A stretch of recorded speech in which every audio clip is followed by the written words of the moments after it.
અંકલેશ્વર ઉદ્યોગ મંડળની આગામી 30 જૂને ચૂંટણી માટે યોગ્ય ઉમેદવારોની યાદી આજરોજ જાહેર કરવામાં આવી હતી। અંકલેશ્વર ઉદ્યોગ મંડળના મેનેજિંગ કમિટીના સભ્યો માટેની ચૂંટણીના પડઘમ વાગી ચૂક્યા છે। આગામી તારીખ 30મી જૂને ચૂંટણી યોજાશે, જે માટેનું જાહેરનામું 30મી મેના રોજ બહાર પડાયું હતું। આ ચૂંટણીમાં જનરલ કેટેગરીના 8 અને રિઝર્વ કેટેગરી માટે 1 અને કોર્પોરેટ કેટેગરી માટે 1 સભ્ય માટે ચૂંટણી જંગ ખેલાશે। આ વર્ષે અંકલેશ્વર ઉદ્યોગ મંડળની ચૂંટણી રસાકસીભરી જોવા મળશે તેવું હાલ તુરંત લાગી રહ્યું છે। ગત ચૂંટણીમાં સત્તારૂઢ સહયોગ પેનલ સામે વિકાસ પેનલે ચૂંટણી જંગમાં નિર્ણાયક પરિણામ હાંસલ કર્યું હતું, જેને સત્તારૂઢ સહયોગ પેનલને બેકફૂટ પર મૂકી દીધી હતી। આજરોજ આ ચૂંટણીમાં ઉમેદવારી કરવા યોગ્ય ઠરેલા ઉમેદવારોની યાદી જાહેર કરવામાં આવી છે, જેમાં કોર્પોરેટ કેટેગરીની 2 બેઠકો માટે કુલ 4 ઉમેદવારો, રિઝર્વ કેટેગરી માટેની કુલ 3 બેઠકો, જ્યારે જનરલ કેટેગરી માટે 40 ઉમેદવારો હાલ મેદાને છે। જો કે આગામી 20મી જૂનના રોજ ઉમેદવારી પરત ખેંચવાના અંતિમ દિને મોટાભાગે બંને પેનલના મોવડીઓ કુલ 10 અંતિમ ઉમેદવારોની યાદી જાહેર કરશે।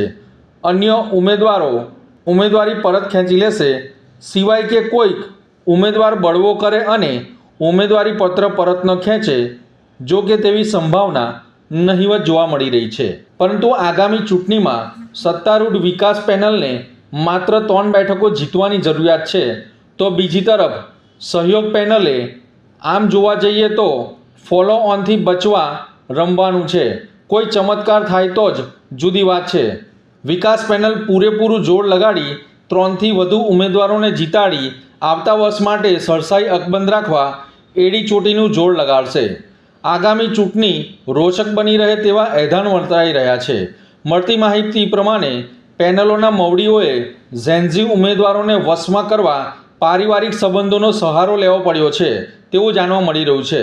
તો બીજી તરફ નોટિફાઈડ ભાજપ મંત્રીને આગળ કરીને પુનઃ પરિવર્તનની હવા ફૂંકવાનો પ્રચાર ચાલુ કર્યા છે।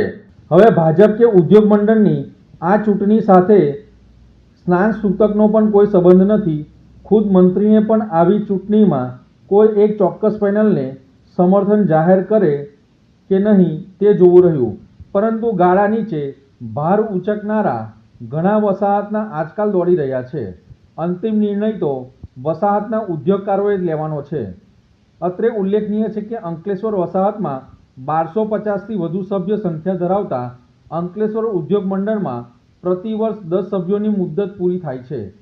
30 મેનેજિંગ કમિટીના સભ્યો ધરાવતા ઉદ્યોગ મંડળની આગામી તારીખ 30મી જૂનના રોજ ચૂંટણી યોજાનાર છે।